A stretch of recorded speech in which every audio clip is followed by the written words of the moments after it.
हाल ही में मुंबई में हुई आईएनडीआई गठबंधन की एक जनसभा में राहुल गांधी ने मंच से कहा कि मैं और इंडिया गठबंधन के लोग हम एक व्यक्ति बीजेपी या पीएम मोदी के खिलाफ नहीं लड़ रहे हैं। हिंदू धर्म में शक्ति शब्द होता है, हम एक शक्ति से लड़ रहे हैं। राहुल गांधी का ये बयान सुर्खियों में रहा और इस पर सियासी वार पलटवार भी जारी है। उन्होंने किस अर्थ में और कैसे शक्ति शब्द का प्रयोग किया ये अलग बात है, लेकिन उन्होंने हिंदू धर्म में शक्ति होने की बात कही। इसके क्या मायने हैं, आज हम इस पर विचार करते हैं। लेकिन उससे पहले GBN24 न्यूज में आप सभी का स्वागत है और मैं हूं आपके साथ कुसुम ठाकुर। अभी नवरात्रि चल रहे हैं। नवरात्रि में लोग शक्ति की उपासना करते हैं। शक्ति यानी देवी की उपासना। 9 दिन माँ दुर्गा के 9 रूपों की उपासना की जाती है। माँ को शक्ति का प्रतीक कहा जाता है। ऐसा माना जाता है कि नवरात्रि में श्री दुर्गा की उपासना सप्तशती के पाठ के बिना अधूरा है। हिंदू धर्म में सप्तशती का क्या महत्व है, कितना महत्व है, आइए जानें।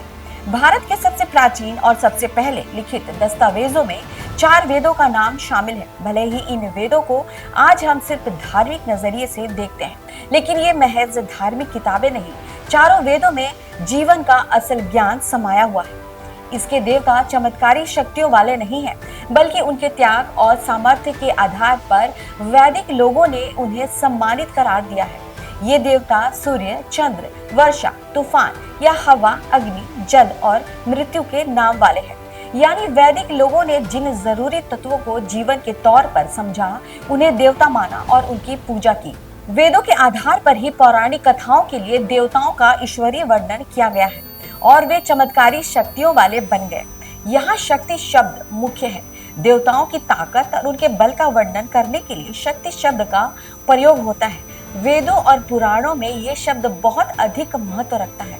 भारत में शक्ति की देवी की उपासना की जाती है और उन्हें भगवती, दुर्गा, अम्बा, भवानी जैसे नाम दिए हैं। सभी देवताओं की शक्तियों का कारण यही शक्ति देवी ही है।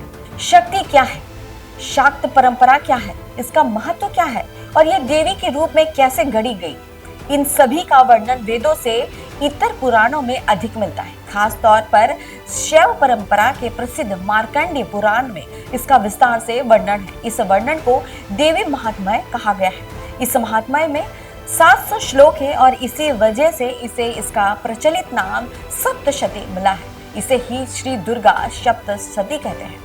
देवी महात्म्य या दुर्गा सप्तशती के कथावाचक एक महर्षि है जिनका नाम मेधा था। महर्षि मेधा शाक्त परंपरा के प्रमुख उपासक के तौर पर जाने जाते हैं, जिन्होंने देवी को प्रसन्न किया था। दुर्गा सप्तशती की कथा के 2 आधार हैं, एक चक्रवर्ती सम्राट सूरत और दूसरा वैश्य समाधि। दोनों को महर्षि ने उन्हें देवी का स्वरूप बताया। कहा कि देवी नित्य स्वरूपा और विश्वव्यापिनी है, वो आदि शक्ति है। उन्हें परमा की संज्ञा भी दी गई। वो विष्णु की योग माया शक्ति भी है और उनकी योग निद्रा भी है। उनका प्राकट्य हुआ जन्म नहीं, वो अनादि है। इस तरह उन्होंने देवी के प्राकट्य की कथा सुनाकर राजा और वैश्य की चिंता दूर की। दुर्गा सप्तशती में कुल 13 अध्याय हैं, जिन्हें 3 चरित्र में बांटा गया है। प्रथम चरित्र जिनमें मधुकैटभ वध की कथा है, मध्य चरित्र में सेना सहित महिषासुर के वध की कथा है और उत्तर चरित्र में शुंभ निशुंभ वध और राजा सूरत और समाधि वैश्य को मिले देवी के वरदान की कथा है। ये तीनों चरित्र मिलाकर सप्तशती में 700 श्लोक है। हर अध्याय के पाठ का अलग अलग फल मिलता है और देवी के प्राकट्य और अवतारों की अलग अलग कथा भी इसमें वर्णित है। प्रथम चरित्र की देवी महाकाली, मध्य चरित्र की देवी महालक्ष्मी और उत्तम चरित्र की देवी महासरस्वती है। इसमें भी देवी काली के महात्म्य में 1 अध्याय, देवी लक्ष्मी की स्तुति में 3 अध्याय और देवी सरस्वती की स्तुति में 9 अध्यायों में हुई है। सरस्वती ही आदि शक्ति का विद्या और ज्ञान रूप में प्रमुख स्वरूप है। अभी के लिए बस इतना ही। हमारे GBN टीम की ओर से आप सभी को नवरात्रि की हार्दिक बधाई एवं शुभकामनाएं।